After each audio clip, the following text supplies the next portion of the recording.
All'inizio del mandato, preparando il nostro programma, avevamo sottolineato e messo in anteprima la cultura, lo studio, stante anche il festeggiamento del 25esimo, 3 anni fa era il 25esimo della piazza. Ci è venuta l'idea di provare a pensare a realizzare questo busto, che poi è andata un po' per le lunghe anche per la pandemia, ma insomma è proprio in onore a una filosofia culturale di lavorare sulla cultura e sulla scuola. Anche la pandemia, come avete potuto notare, ha creato divisioni, asti, guerre se vuoi, eccetera, veramente dissapori e di tutto.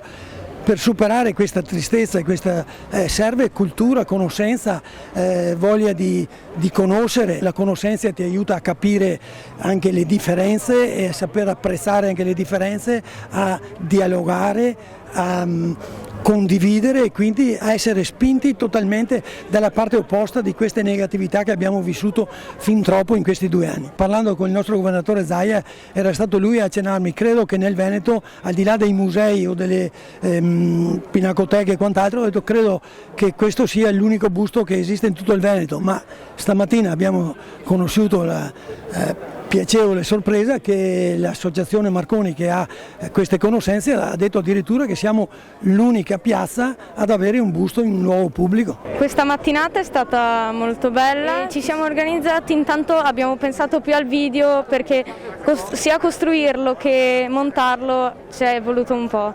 Poi abbiamo pensato alle voci, che ogni voce era di un membro del CCR. Continuerò a ricordare Marconi più intensamente di quello che ricordavo prima. Ogni volta che passerò di qua guarderò la statua. Un valore altissimo, come sempre quando si ricordano personaggi della statura di Guglielmo Marconi, che ha trasformato il mondo, ha dato voce al silenzio. Alcune intuizioni sono ancora attuali e non ci fossero state sarebbe un problema, a mio modo di vedere. Quindi oggi è una giornata veramente carica di emozioni forti, che consegna alla provincia di Treviso un primato che non sapevo, cioè quello di essere l'unica piazza con un busto dedicato a Marconi. Nella toponimia ci hanno detto che è così, e quindi un grazie in particolare al sindaco e alla comunità di San Fior per aver dato corpo, dato seguito insomma a questa bellissima iniziativa. Guglielmo Marconi è stato un inventore della radio, delle onde magnetiche che oggi godiamo con i nostri cellulari, con le nostre interpretazioni, tutte quante basate sulla energia elettronica. E quindi ho voluto fare Guglielmo Marconi da giovane, quando a 21 anni ha scoperto e ha individuato la radio, le onde magnetiche.